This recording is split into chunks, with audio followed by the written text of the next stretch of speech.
Thank you, Chair, and thank you, Minister, for being here. Now, as we look through the main estimates, we can see that there's a number of cuts that are actually happening in the department.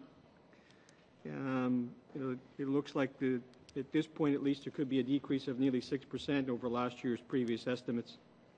And one of the major ones is the Canadian Grain Commission facing a cut of almost 85%.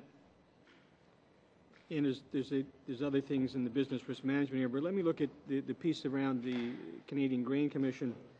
We're hearing from farmers who are talking about they're having issues with contracts, not understanding them, they're opaque, they're not quite understanding the transition from the wheat board, whether it be voluntary or not, is difficult for them.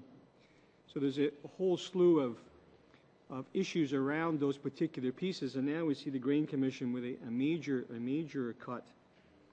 And now we hear today through Viterra that they're saying that they indeed are being looked at by Glencore as a potential takeover target, which is a foreign-based multinational.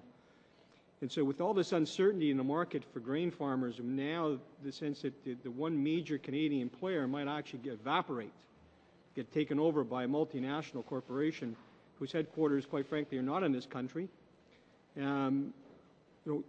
Do we see that as a major issue, and where do we think that's going to be and take us for grain farmers and where it ends up? And let me ask the second question, because I know, Minister, we have a limited amount of time. So if you could look at that question first, and the second question being the CFIA, we also see that at present there's a budget cut anticipated of $33.5 million on top of the already $18 million that sunsets due to the listeriosis crisis. Yet, albeit notwithstanding your comments, Minister, we don't see an improvement, or at least we don't see a sense of how we can do things differently to protect the Canadian public from another outbreak of listeriosis that we witnessed a number of years ago, when we absolutely unequivocally know that only 2% of imported products into this country are actually inspected when they come across the border. It's not an equivalency. It's not the same as in Canada, where we do this, what we have to do for export. We don't do the same thing for import. It's not the same.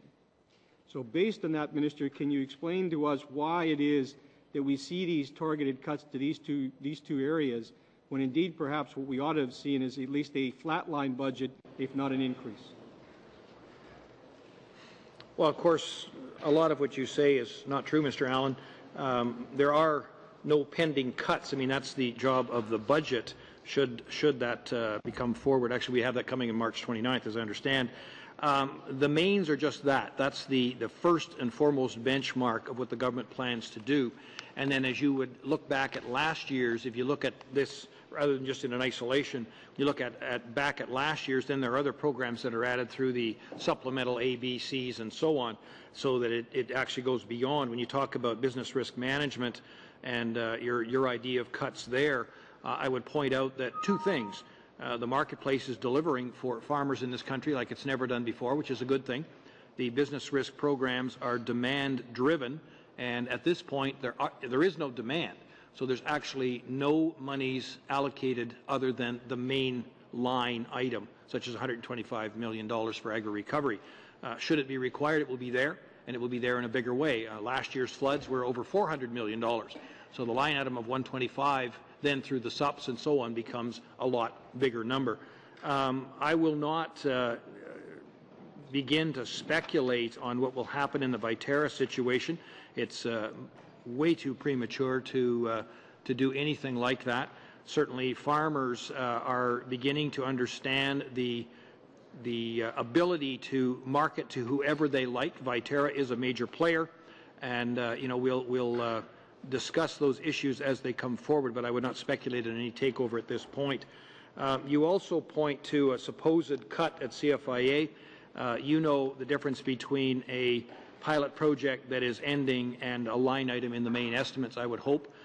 Having said that, the vast majority of that $33.5 million was the $30 million coming out of the Weatherall report. It was a 3-year program specifically on listeria.